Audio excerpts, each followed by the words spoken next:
네. 제가 요새 영상 이렇게 댓글들을 좀 보면, 이제 디테일링에서 자주 쓰이는 그런 용어들에 대해서 좀 생소하고 좀 잘못 알려져 있는 그런 용어들이 덜어 있어서 제가 설명드리는 거를 이해하시는데 조금 어려워하시는 분들이 계셔서 디테일링에 주로 사용되는 용어들에 대해서 한번 간략하게 설명을 한번 드려보도록 하겠습니다.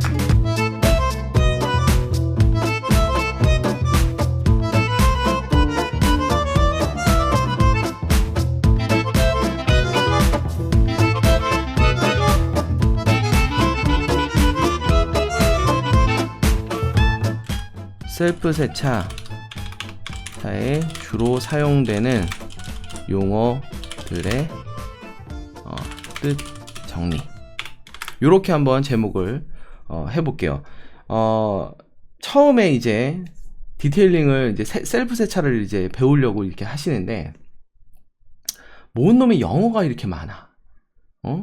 그냥 걸레로 닦고 그냥 그러면 되는 거 아니야? 스펀지로 문대고 이러면 되는 거 아니야? 이렇게 생각을 하셨다가 이제 입문을 해보면 막상 이제 사용하는 이제 용어들이 좀 어려워서 이해를 조금 못 하시거나 아니면 어려움을 겪는 분들이 좀 계시는 것 같아요. 용어의 정리를 한번 해보도록 하겠습니다. 아주 기초적인 거예요. 그러니까 잘 아시는 분들께서는 다 알고 계신 내용일 겁니다. 자, 첫 번째로 버킷이라는 게 있습니다. 버킷은 곧 샴푸물을 담아두는 도구죠. 통을 얘기합니다. 이제 흔히들 물통이다, 물통 혹은 바켓스라고 부르기도 하죠. 네. 근데 이제 우리는 디테일링을 하는 사람이잖아요. 네, 셀프 세차 고급지게 하는 사람이기 때문에 바켓스, 물통 옳지 않습니다. 버킷이라고 하셔야 돼요.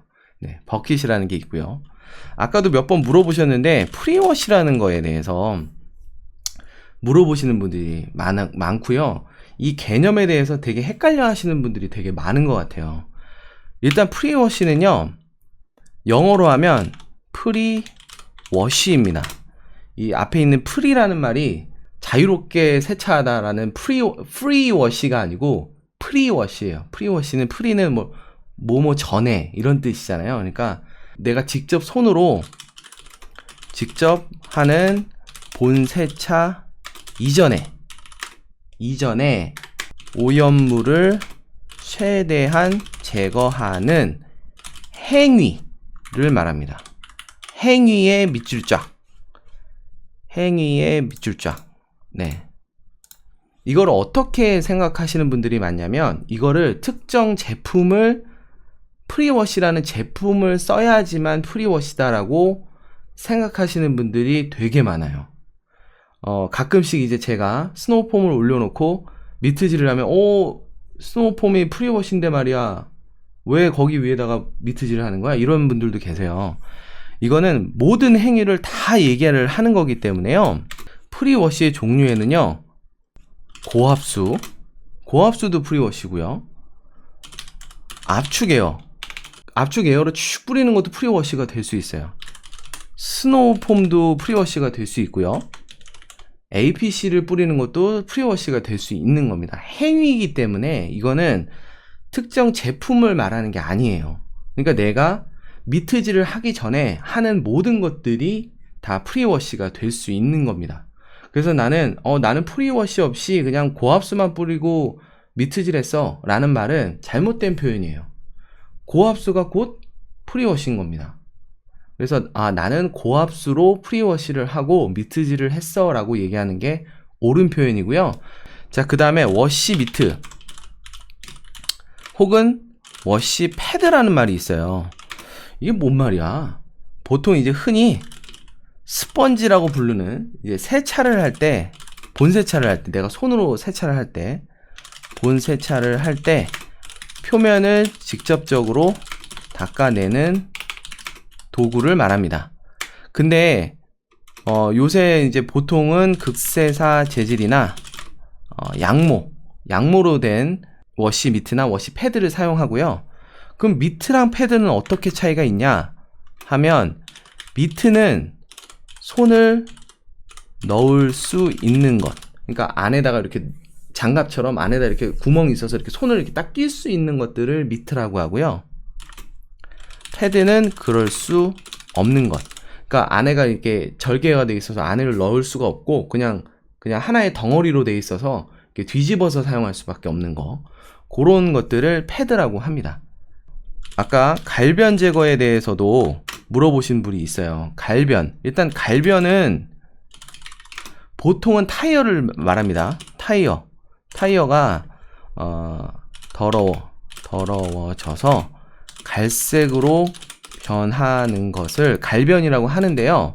이 갈변을 제거하는 거를 갈변 제거라고 하는데 이게 곧 타이어를 깨끗이 클리닝하는 것을 말합니다. 타이어가 더러워지면 이게 갈색으로 돼요. 원래 까만색이어야 되는데 그러면 거기에다가 그 강한 알칼리성 세정제를 뿌리고 브러쉬질을 하면 그 갈색 국물이 이렇게 쭉 떨어집니다. 그렇게 하는 거를 갈변 제거라고 합니다. 꼭 이 갈변 제거를 하시고 타이어 드레싱을 발라야 정말 반짝반짝하게 광이 나요. 자, 그런 게 있고요. 아까 말씀드렸던 린스. 여러분들 그 머리 감고 샴푸로 감고 그 다음에 그 바르는 미끄덩미끄덩한 거 그걸 린스라고 하는 게 아니고 본 세차를 마치고 나서 고압수로 거품을 다 씻어내는 것을 얘기합니다. 그러니까 린스는 헹궈주는 거예요. 헹구는 거. 예. 그래서 우리 그 설거지 할 때도 그 세제 묻혀가지고 이렇게 하면 거품 묻잖아요. 그거 나중에 물로 한번 거품 싹 닦아내지 않습니까? 그럼 뽀득뽀득해지잖아요. 그렇게 마지막에 물로 거품을 싹 씻어내는 거를 린스라고 합니다.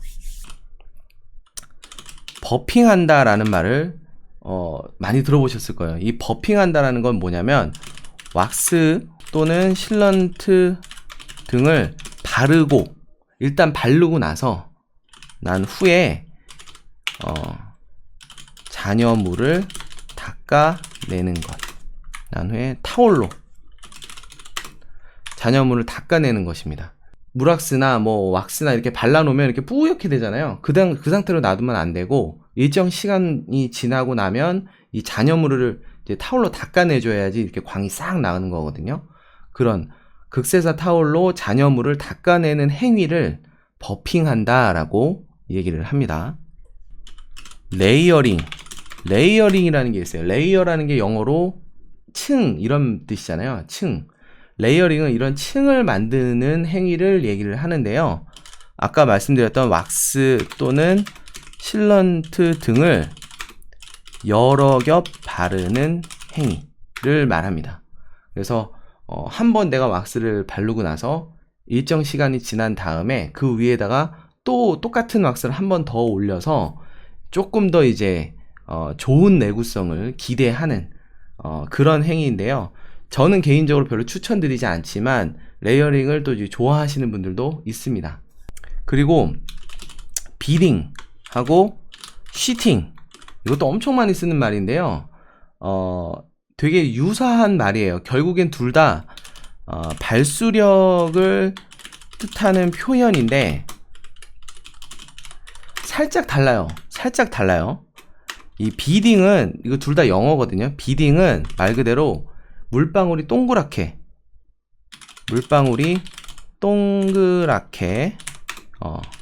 맺혀 있는 모양. 이게 진짜 구슬처럼 이렇게 맺혀져 있는 모습을 이제 비딩이라고 합니다. 그래서 비딩 좋다 이러면 이제 발수력이 좋아서 이게 구슬처럼 이렇게 물이 이렇게 딱 이렇게 돼 있는 모양을 그렇게 얘기하고요.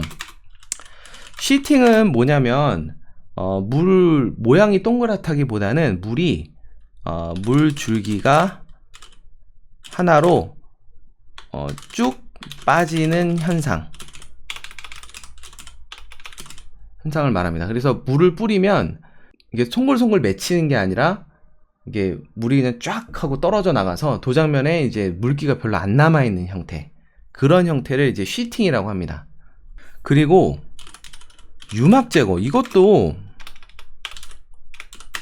이것도 의외로 되게 혼돈해서 쓰시는 분들이 많아요. 이게 유막이 유리막이 아닙니다. 어떤 분들은 유리막을 줄여서 유막이라고 하는 줄 알고 내 차에 유막 코팅했어 이렇게 얘기하시는 분들 계세요. 여기서 유막은요 보통은 유리입니다. 유리에 낀 기름때 층을 말합니다. 기름기가 있는 오염물을 뜻해요. 그래서 이 유리에 이 유막이 껴여 있으면 아무리 그 유리 세정제로 닦아도 유리가 깨끗하지 않고 이렇게 뿌옇게 보입니다. 그리고 비가 오는 날에 이 시야가 되게 방해가 많이 돼요. 부정적인 표현입니다. 그러니까 오염때예요, 때. 그러니까 내 차에 유막 코팅했어. 이거는요 자랑이 아니에요. 네, 되게 창피한 겁니다. 그래서 유리막과 유막은 완전히 다른 개념입니다. 혼돈해서 쓰시면 안 돼요. 그래서 유막 제거라 함은 유리에 낀 그 기름때 층을 제거하는 행위를 말하는 겁니다. 그러니까 유막과 유리막은 완전히 다른 거라는 거 꼭 기억하시고요. 이제 유막 제거 나왔으니까 이제 발수 코팅. 이 발수 코팅하고 또 유리막 코팅하고 또 이제 막 헷갈리시는 분들이 계세요. 발수 코팅이라 함은요 보통은 유리에다가 하는 걸 얘기합니다. 유리에 발수력을 입혀주는 코팅이라고 이제 간략하게 얘기를 할 수 있어요. 그러니까 아까 말씀드렸죠. 유리에 발수력이 없으면 비가 오고 이럴 때 시야가 되게 많이 가려져요. 그러니까 유리에 맺힌 물들이 빨리빨리 날아갈 수 있도록 유리에다가 발라주는 이런 코팅제를 발수 코팅이라고 합니다. 그래서 도장면에다가 바르는 건 유리막 코팅, 그리고 유리에다가 바르는 거는 발수 코팅. 요렇게 개념을 잡아가시면 크게 다르지 않을 거예요. 요렇게 해서 간략하게 세린이 분들 그리고 또 기존에 하셨던 분들도 혹시나 좀 헷갈렸던 용어에 대해서 설명을 드렸는데요. 사실 이 용어를 정확하게 알고 계셔야 어디 가서 이제 얘기를 할 때도 그리고 누가 설명을 해주는 걸 이해할 때도 올바르게 이해를 하실 수 있을 것 같아서 요번 기회에 한번 정리를 해드렸습니다.